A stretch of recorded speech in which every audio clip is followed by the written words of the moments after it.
Hi guys, this is me Vishal Rai. तो video का thumbnail देख के तो आप समझ ही गए होंगे कि आज की वीडियो किस चीज़ पे बेस्ड है। तो आज मैं बताऊंगा how I scored 90 in my 12th MP board exams. तो आपको वही वो फॉलो करना है जो मैं बता रहा हूँ, जो मैंने फॉलो किया था और जिससे मैंने अपनी बोर्ड एग्जाम्स में 90 प्लस स्कोर भी किया था। आपको बता दूंगा, मैं प्रूफ भी बता दूंगा। तो चलिए इस वीडियो को शुरू करते हैं। वीडियो शुरू करने से पहले लाइक कर दीजिए, सब्सक्राइब कर दीजिए और कमेंट भी कर दिया करो यार, कमेंट तो कर दिया करो भाई। देखो, सबसे पहले ये रहती है अपनी बुक, बायोलॉजी की एक बुक होती है, मेरा विशाल राय राय साहब। ठीक है, ये बायोलॉजी की एक टेक्स्ट बुक है अपनी, जिसमें पूरे 14 चैप्टर है और जिसमें से अपना कितने नंबर का आता है, 70 नंबर का आता है। 30 नंबर का अपना प्रैक्टिकल रहता है। ठीक है, तो इसमें से यूनिट वाइज डिवाइड है सारी चीज़। आप सबसे पहले आप देख सकते हो रिप्रोडक्शन यूनिट है। रिप्रोडक्शन यूनिट में सबसे पहले देखो एनसीईआरटी ऐसे पढ़ना है बिल्कुल। भैया तो नीट एस्पिरेंट भी थे साथ में, तो नीट के हिसाब से पढ़ी थी बायोलॉजी, और ऐसे भी पढ़ना है आपको।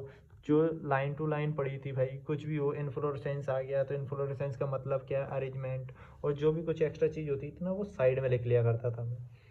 ठीक है, और एमपी बोर्ड में तो इतना खास पूछते नहीं है, नहीं तो यहाँ से भी क्वेश्चन आए हुए हैं, नीट वगैरह में तो आते रहते हैं भाई यहाँ से। उसके बाद देखो पूरी एनसीईआरटी लाल नीली पीली, लाल परी नीली परी हो रही है। सबसे पहले डायग्राम, और ये डायग्राम भाई, डायग्राम में बहुत अच्छे से मैंने बहुत हाथों से लिख लिख के बना के देखे हैं डायग्राम।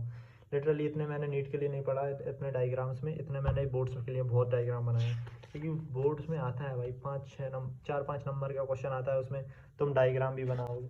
तो ये रिप्रोडक्शन यूनिट होती है यहाँ से। और इसमें सबसे पहली मेजर बात है, आपको चैप्टर्स बहुत बड़े बड़े हैं, चैप्टर्स को समरी पढ़कर जाना है। पहले समरी पढ़ना है किसी भी चैप्टर की। सबसे फर्स्ट चैप्टर पढ़ने से पहले तुम समरी पढ़ो उसकी।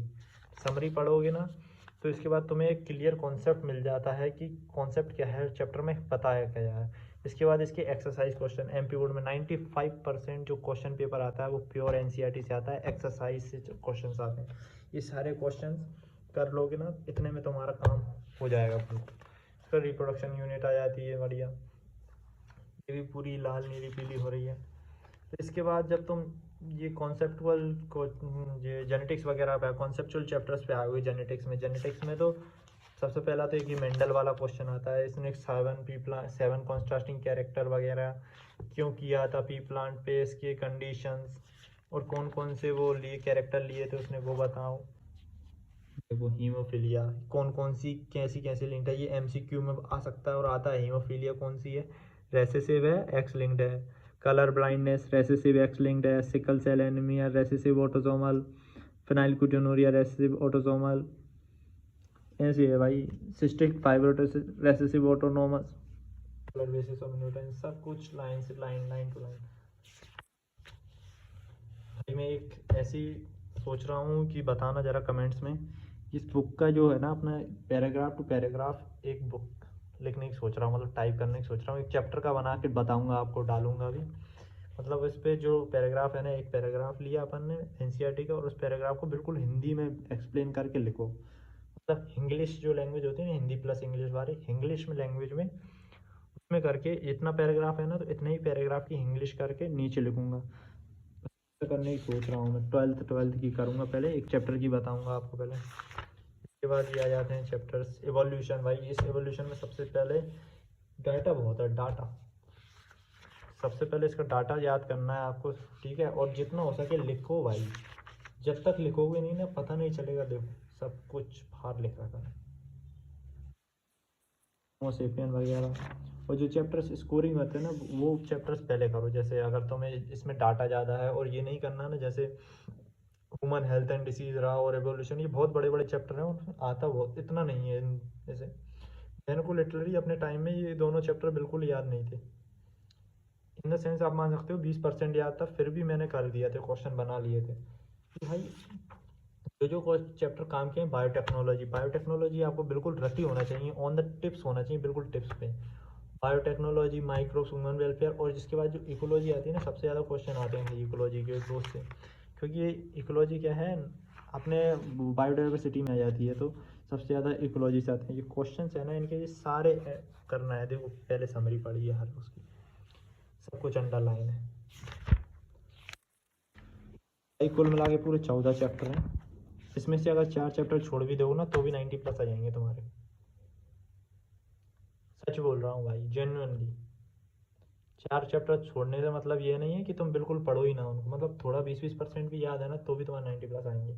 मेरे टाइम पे मेरे को इवोल्यूशन और ये ह्यूमन हेल्थ एंड डिसीज, ये 2 चैप्टर बिल्कुल 20% भी याद नहीं थे, मतलब 10% ही मान सकते हो इन दोनों को, तो फिर भी मैं बना के आया था। बाकी के मेरे चैप्टर्स ऑन द टेक्स्ट थे, तो भाई इस तरह से बना दी। और सबसे मेन काम भाई, एमपी बोर्ड में हैंड राइटिंग सबसे बेस्ट रखना है। हैंड राइटिंग के मैं आपको फ़ोटो बता दूंगा।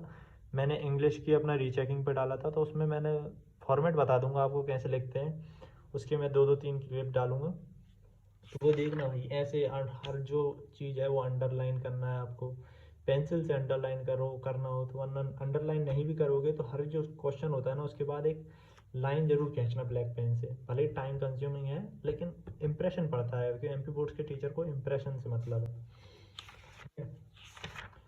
का ये सब है ही सब, देखो सब कुछ साइड में लिखा है, ऐसे पढ़ो, लाइन टू लाइन पढ़ो। एक बार जब चैप्टर आप गो थ्रू कर लोगे ना बिल्कुल लाइन टू लाइन, तो बाद में जो आपको हर जो है ना, मतलब जो हर इंफॉर्मेशन वगैरह ये है ना बिल्कुल ऑन द टिप्स याद रहेगी। अगर आप सोचोगे एक शॉर्ट लेक्चर देख लूँ बस और चला जाऊँ, नहीं भाई एनसीईआरटी से ही आता है 95%, मोर देन 95% ओनली एनसीईआरटी से आता है। तो सिर्फ 14 चैप्टर हैं यार भाई, 14 चैप्टर क्या ही रखा है। इतनी सी बुक है तुम्हारे biology. So I hope you like the video. If you are going to like the video, don't forget to subscribe my channel. बेटा अगर इसको लाइन टू लाइन पढ़ लिया ना, किसी का बाप नहीं रोक सकता तुम्हें 90 प्लस लाने से, सच बोल रहा हूँ। तो चाहिए देखिए और बिल्कुल करके देखिए। एक बार अगर आप line to line go through कर लोगे ना, इसके बाद कोई भी पीवाईक्यू निकाल के देख लेना, एमपी बोर्ड के लास्ट 10 साल के, 15 साल के, 20 साल के, 25 साल के निकाल के देख लेना, एक भी क्वेश्चन जो ना बने। बस एनसीईआरटी ऑन टिप्स होनी चाहिए आपकी। टिप्स का मतलब समझ रहे हो, कोई पूछ लेना तो वहीं से चाहिए 95। और हैंड राइटिंग का सबसे बड़ा मेन रोल है भाई एमपी बोर्ड में, कोई माने या ना माने, मैं तो मानता हूँ हैंड राइटिंग बहुत मैटर करती है। एक इंसिडेंट सुनाता हूँ। मेरा एक दोस्त था, उसकी हैंड राइटिंग अच्छी नहीं थी, और एक दोस्त था जिसकी हैंड राइटिंग अच्छी थी। जिसकी हैंड राइटिंग अच्छी थी उसको बहुत कम आता था, मान लो 50% नंबर ला सकता है वो। और जिसकी हैंड राइटिंग बेकार थी वो 90% प्लस ला सकता है, लेकिन उसके नहीं आए।